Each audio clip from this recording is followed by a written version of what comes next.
A lot of good performances. I think particularly, um, some of the folks on the distance end of things, like our NCAA guys, Logan and Joe, and Jack getting back to it. Um, I think that's always exciting to see because after a good amount of layoff there after the national meet, just being able to hop back on and do the thing. Particularly, I always laugh. Logan probably has a dozen nicknames, but my favorite one most recently is Mr. Dependability, because it's almost like no matter what you do with him, whether it's a 4x4, 815, he hops in there, he gets the job done. A lot of maturity there, a lot of veteran, mentality and ability. So it was fun. It was good to see all those things kind of pop out.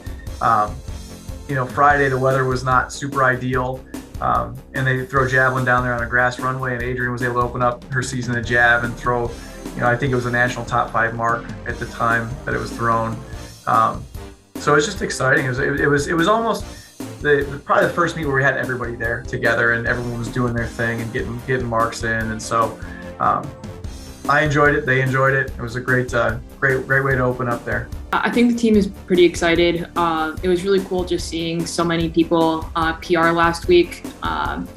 Like this women's 5K in particular, that was super exciting. Just seeing all 6 of the women in that race be able to knock a considerable amount of time off of their PR for the 5K. That was pretty exciting. And then just there were a bunch of other really good performances on the guys' side too, just to help secure that first place. I think the team is feeling very hyped up and excited after that last week meet and going into Oberlin. I think we're going to see some good times coming off of that too. I think it was really good. The weather has been a problem kind of these past few weeks. It's early April in Ohio, Cleveland, it's cold. Like last week, or I guess like a week and a half ago in Pittsburgh, for a CMU meet, it was like freezing. And so a lot of the team didn't come and compete.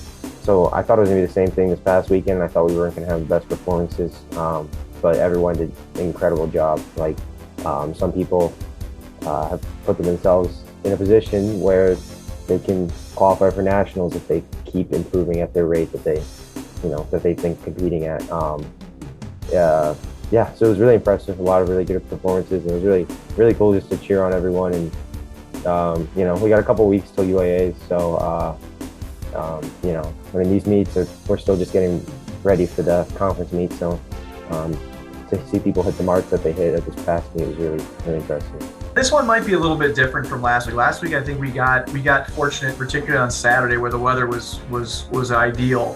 Not a lot of wind. Temperatures were upper 40s, low 50s all day. This weekend is gonna be much colder, and so similar to our meet at Carnegie Mellon, where we're gonna have that added factor of dealing with cold temperatures, which probably not as big of a deal for events 400 and above, but definitely has impact on jumps. And so we'll hopefully they'll be able to, if the temperatures are bad on Friday night, move the vault indoors and things like that, so we can get quality competitions in there. But yeah, it should be a good meet. There's plenty of good marks out there to compete with, and like you say, it's a short trip over there, and it's nice. I think if we can get local meets where we're not chewing up 2-3 hours in travel time during a Saturday. I think the athletes really enjoy that because it gives them an opportunity when they get back to campus. They still have their evenings and whatnot, and they're not sitting on a bus trying to study for a couple hours. But yeah, it should be a good meet, and it'll be nice to catch up with Coach Rock. He's over there coaching the throws now, and so the kids always enjoy seeing him again. So it'll be a good opportunity for us.